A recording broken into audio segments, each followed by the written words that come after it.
باہر سے آنے والوں کو اس طرح کابینہ میں شامل نہ کیا جائے۔ اچھا ایک رکن کا مقصد یہ تھا کہ وہ مشیر خزانہ کی طرف بات کر رہے تھے مزمل اسلم جو کراچی سے آئے ہیں، دوسری طرف بیرسٹر سیف کی بات ہوئی کہ بیرسٹر سیف عمران خان کے بیانیے سے ہٹ کر ایک نئی سوچ اور فکر لا رہے ہوتے ہیں، جس کی وجہ سے پہلے علی امین گنڈاپور کو نقصان ہوا اور اب پارٹی کے رہنما یہ سمجھتے ہیں کہ سہیل آفریدی کو اس کا نقصان ہوگا۔ اس کے لیے جس وقت اچانک مزمل اسلم کو پہلے کبھی اجازت نہیں ملی اڈیالہ ملاقات کی، لیکن گزشتہ ہفتے اچانک ان کو ملنے دے دیا گیا۔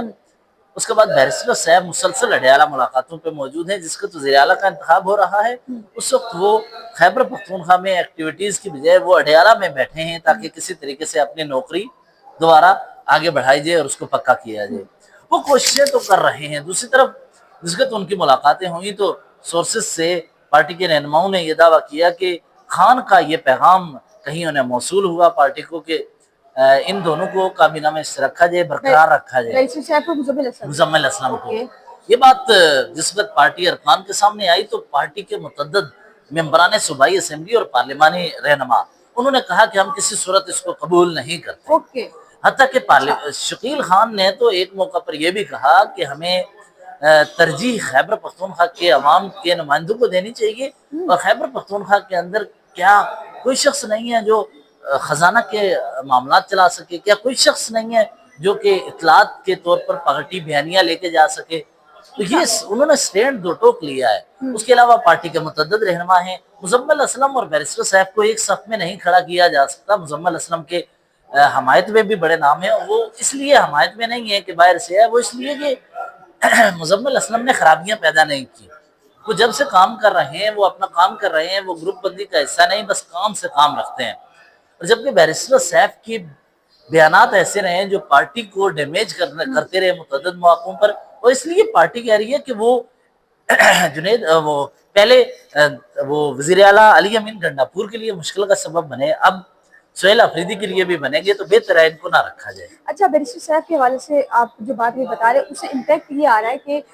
جو پارٹی کی قیادت ہے جنہوں نے یہ بات کی ہے کہ بیرسٹر صاحب نے پہلے علی امین گنڈاپور کو ڈالا، اس کا مطلب یہ ہے کہ پارٹی کی جو اس وقت قیادت ہے وہ علی امین گنڈاپور کو نکالے جانے کا، علی امین گنڈاپور سے وزیر اعلیٰ شپ واپس لینے کا جو الزام ہے وہ انڈائریکٹلی بیرسٹر صاحب کے اوپر ڈال رہی ہے۔ ایسا کیوں ہے؟ بیرسٹر صاحب نے کون سی مشکلات علی امین گنڈاپور کے لیے پیدا کی ہیں کہ جہاں تک مجھے یاد پڑتا ہے وہ ریالہ ملاقات کے لیے جاتے ضرور تھے، لیکن واپس آ کے عمران خان کو انہوں نے کچھ کہا تو اس حوالے سے کچھ نہیں کہا جا سکتا، لیکن ویسے میرا نہیں خیال کہ بیرسٹر صاحب نے ایسا کوئی بیان دیا جس سے علی امین گنڈاپور کی سی ایم شپ کو خطرہ ہوا تھا۔ دیکھیں یہ وقت کرتا ہے پرورش برسوں حادثہ ایک دم نہیں ہوتا، یہ مسلسل ایونٹس ہیں، سیریز آف ایونٹس جس میں یہ سب ہوتا رہا ہے۔ ایک کسی بیان ایک موقع کی بات نہیں ہے۔ اپوزیشن اتحاد کے خلاف جس وقت محمود خان اچکزئی، علامہ ناصر عباس اور یہ ساتھی بڑھ رہے تھے، دورانی کو لے کر بیرسٹر صاحب مختلف جگہوں پہ ایونٹس کرتے رہے، ملتے رہے، ایک نیا اپوزیشن اتحاد تشکیل دینے کی کوشش کرتے رہے۔ تو اپوزیشن اتحاد کو اس لیے ان کے خلاف چارج شیٹ ایک بہت بڑی ہے کہ وہ ایسے وقت میں اسٹیبلشمنٹ کے کہنے پہ وہ دعویٰ کرتے ہیں، اپوزیشن اتحاد کے متعدد رہنما ایسے وقت میں وہ اسٹیبلشمنٹ کی حمایت پہ اپوزیشن اتحاد کے خلاف ایک نیا اتحاد کھڑا کرنا چاہ رہے تھے جس وقت اس اتفاق کی ضرورت تھی۔ تو علی امین یا بیرسٹر صاحب ایک نئی پٹری پہ چل رہے تھے۔ دوسرا، کہانی کی میں ٹوسٹ کب آتا ہے، معاملہ اس وقت بدلا جس وقت گزشتہ شب عشائیہ دیا محمود خان اچکزئی نے، جس میں علامہ ناصر عباس، جس میں بہت سارے متعدد مرکزی رہنما، اسد کیسر، جنید اکبر، عاطف خان، اس کے علاوہ یہ یوسف زئی ہے، اخونزادہ حسین یوسف زئی، یہ سب تھے۔ اس دوران ہمارے سورس یہ کہہ رہے ہیں کہ سلمان اکرم راجہ نے کہا کہ میں عمران خان سے ملاقات کر کے اڈیالہ سے آ رہا ہوں، اور ایک بڑی خبر میں آپ کو بتاؤں کہ خبر رہی، انہوں نے کہا ایک بڑی عجیب سی مجھے بات ہے کہ آج خان صاحب سے میں نے کابینہ، بیرسٹر صاحب اور مزمل اسلم سمیت متعدد ارکان کے بارے میں بات کی ہے۔ اچھا، تو انہوں نے بولا کیا مشورہ ہوا ہے، کیا فیصلہ ہوا ہے؟ خان سے جب میں نے پوچھا کہ ان افراد کی کابینہ میں شمولیت کے حوالے سے جو یہ دعوے ہیں، تو خان نے دو ٹوک کہا ہے کہ میں نے کسی کو بھی کابینہ میں شامل ہونے کے حوالے سے احکامات جاری نہیں کیے، اور عمران خان نے کہا ہے کہ مزمل اسلم یا بیرسٹر صاحب کے حوالے سے جو دعوے کیے جا رہے ہیں، میں نے کوئی کسی کو نہیں کہا کہ ان کو رکھو یا ان کو شمولیت کرو اور ہر صورت ہونا چاہیے، انہوں نے ایک ہی شرط رکھی ہے اچھا کہ کرپٹ آدمی نہ ہو اور خیبر پختونخوا کے عوام کا وفادار ہو، اور ساتھ یہ کہا کہ ممبر اسمبلی کو کابینہ میں شامل کرو، مشیر کے معاملے پر آپ ٹکٹ ہولڈر یا پھر تنظیم جس کا نام دے اتفاق رائے سے ان کو شامل کرو، یعنی پارلیمانی پارٹی مشترکہ طور پر نام دے۔ یعنی خان یہ کہہ رہا ہے، انہوں نے کہا کہ میں سہیل کو یہ کہنا چاہتا ہوں کہ کرپٹ عناصر کو نہیں لانا چاہیے، تمہیں اختیار ہے، لیکن شفاف لوگ ہونے چاہیے۔ تو اب دیکھتے ہیں سہیل آفریدی کن کو رکھتے ہیں، لیکن یہ بہت اہم ہے کہ سلمان اکرم راجہ نے کہا ہے کہ خان نے کلیئر اچھا، پیغام سہیل دیا۔ آفریدی کا چونکہ ظاہر ہے پہلی دفعہ وہ سی ایم منتخب ہوئے اور پہلی دفعہ وہ ایم پی اے بھی بنے ہیں، جی تو جی مجھے یہ بتائیں کہ سہیل آفریدی اگر بیرسٹر جو کہ عمران خان نے بھی کہا ہے کہ میں نے ایسا کچھ نہیں کہا کہ ان کو شامل کرنا لازمی ہے، تو اگر سہیل آفریدی عمران خان کی اس بات کو مانتے ہیں اور بیرسٹر صاحب کو شامل نہیں کرتے، تو کیا سہیل آفریدی کے پی کے کو چلا سکیں گے؟ اور ظاہر ہے ملک میں جو معاشی حالات ہیں وہ آپ کے سامنے ہیں، تو ڈیفینیٹلی جب وفاق کے پاس بجٹ نہیں ہوگا تو وہ کے پی کے کو بجٹ کیسے دے گا؟ جب کے پی کے کو بجٹ نہیں دے گی تو پھر اتنا بڑا صوبہ اس کو کیسے جو ہے وہ ایک اسموتھلی چلایا جا سکے گا؟ تو وداؤٹ بیرسٹر صاحب اور مزمل اسلم جو ہے، کیا سہیل آفریدی کی جو کابینہ ہے وہ چل پائے گی؟ دیکھو، خیبر پختونخوا اتنا بڑا صوبہ ہے، دو افراد میٹر ہی نہیں کرتے، اس سے پچھلی کابینہ نہیں، میں یہ تجربہ نہیں کار کہ ہے نا، دونوں کیا تجربہ کار ہیں۔ بیرسٹر صاحب کا اپنا ہے، لیکن مزمل اسلم کا معاشی طور پہ بڑے مثال کے طور پر ایکسپرٹ تیمور ہیں۔ جگڑا وزیر پیچھے خزانہ کے نمائندہ میں رہے جی جی تھے، جی جی جی جی تو ہاں ان کا بھی تو ہاں، تجربہ ان کی ہے، تجربے ریپلیسمنٹ کی ضرور ہے۔ بنیاد پہ ریپلیس دیکھیں، ہر شخص کی ریپلیسمنٹ ہے۔ اور دوسرا، بیرسٹر سیف کا جو بیانیہ ہوتا ہے پارٹی کے اندر، پی ٹی آئی کے اندر، خیبر پختونخوا کی پوری صوبائی کابینہ کے اندر یا پارلیمانی پارٹی کے اندر ایک بھی بندہ نہیں ہے کہ جو وزیر اطلاعات کے طور پر کام کر سکے۔ یا متعدد نام ہے، لیکن کیا ہے کہ یہ سٹینڈ لینا پڑتا ہے، یہ فیصلے کرنے پڑتے ہیں۔ اگر کسی کے حکم پہ اگر کسی کو لگانا ہو تو پھر ٹھیک ہے، ایک مرتبہ پھر یہ سلسلہ چلتا رہے گا۔ علی امین گنڈاپور کے لیے مشکل یہ تھی کہ کابینہ کی تشکیل کے وقت سے کچھ اتنے بلیک چیزیں تھیں، کلیئر پکچر نہیں تھی، تو وہ ہر مرتبہ ان لوگوں کو لے کے چلتے تھے۔ عمران خان کے حوالے سے بھی چیزیں کلیئر نہیں تھی، لیکن اس دفعہ تو کلیئر پوزیشن آ رہی ہے سب کے بارے میں، اور خود سلمان اکرم راجہ جب پارٹی کے رہنماؤں کو کہہ رہے ہوں تو یہ اتھینٹک ہے۔ اور ظاہر ہے۔ پارٹی کے دیکھتے ہیں وہ جنید اکبر اس کے حوالے سے کیا فیصلہ کرتے ہیں، کیونکہ خان نے کہا ہے کہ پارٹی تنظیم اور پارلیمانی پارٹی جو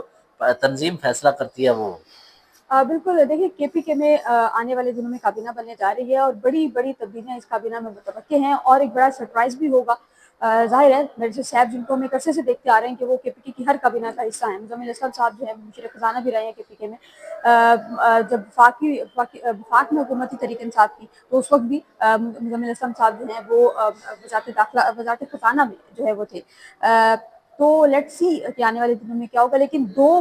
ایک بڑا دعویٰ اور کسی کا یہ سمجھنا کہ میرے بغیر پارٹی ادھوری ہے